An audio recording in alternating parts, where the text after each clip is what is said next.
মানুষ সত্যিই খুব অদ্ভুত, কারণ সে একদিকে বুক চিরে স্বাধীনতা চায়, আবার পরক্ষণেই নিজের মাথার ওপর কাউকে বসিয়ে দেয়।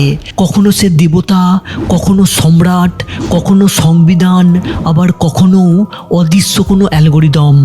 যুগ পাল্টায় আর নাম বদলায়, কিন্তু মানুষের উপরে থাকা সেই সর্বোচ্চ শক্তি কখনো হারিয়ে যায় না। কিন্তু এখন প্রশ্ন হচ্ছে যে কেন আমরা একা চলতে ভয় পাই? আসলে আমরা জানি যে কেউ নজর না রাখলে আমরা পথ হারাবো, কারণ ভয়, লোভ আর সীমাহীন অহংকারকে আমরা একা শাসন করতে পারবো না।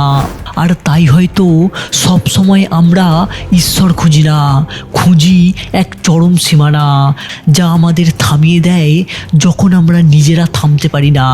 তাই যেদিন এই শাসন করার মতো কেউ থাকবে না, সেদিন আমরা হয়তো স্বাধীন হব, কিন্তু তার সঙ্গে সঙ্গে আমরা এক ভয়ঙ্কর পানিতে পরিণত হব, যেটা এখন আমরা কিছু ক্ষমতালোভী মানুষদের দেখলে বুঝতে পারি।